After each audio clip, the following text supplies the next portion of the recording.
Virus को लेकर अब तक जितनी भी रिपोर्ट सामने आई है उसमें बच्चों के संक्रमित होने की संख्या बहुत कम है। इतना ही नहीं, इन रिपोर्ट्स में बच्चों में कोरोना की कोई लक्षण नहीं या बहुत हल्के लक्षण पाए गए। लेकिन अब भारत में भी बच्चों में इस तरह के मामले देखने को मिलने लगे हैं।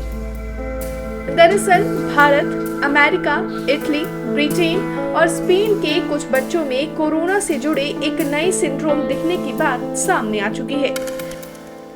इस घातक लक्षण को मल्टी सिस्टम इन्फ्लेमेटरी सिंड्रोम नाम दिया गया है।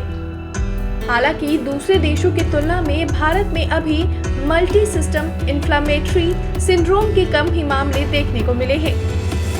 एम्स दिल्ली में मल्टी सिस्टम इन्फ्लेमेटरी सिंड्रोम के 2 मामलों की स्टडी की गई है, जिनमें पाया गया कि इन बच्चों को तेज बुखार था जबकि बाकी के लक्षण अलग अलग थे। 2.5 साल के बच्चे को कफ, नाक बहने और दौरा पड़ने की शिकायत थी, तो 6 साल के बच्चे में बुखार और शरीर पर दाने थे। इस बच्चे में कफ या दौरे जैसे लक्षण नहीं थे।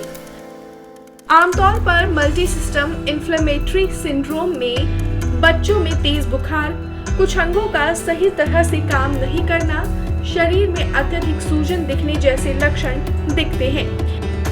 ये लक्षण बहुत अधिक तक कावासाकी बीमारी के लक्षणों से मिलते जुलते हैं।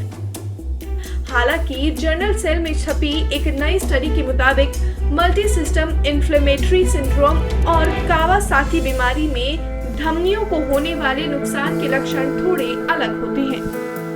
स्टडी के मुताबिक कावासाकी और मल्टी सिस्टम इन्फ्लेमेटरी सिंड्रोम में तेज बुखार, कंजक्टिवाइटिस, पैरों और गले में सूजन, रैशेस जैसे एक जैसे ही लक्षण पाए जाते हैं, जबकि सिर्फ मल्टी सिस्टम इन्फ्लेमेटरी सिंड्रोम में सिर दर्द, पेट दर्द, उल्टी, गले में खराश और कफ जैसे लक्षण ज्यादा पाए जाते हैं। हालांकि बच्चों और बड़ों के इम्यूनिटी रिस्पांस में अंतर होता है और शरीर में वायरल का प्रवेश भी इनमें अलग अलग तरीके से होता है।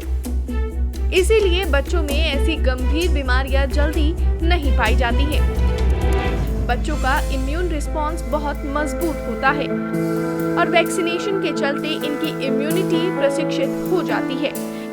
यही वजह है कि अच्छी इम्यूनिटी होने के चलते बच्चे जल्दी ठीक हो जा रहे हैं। Bureau report.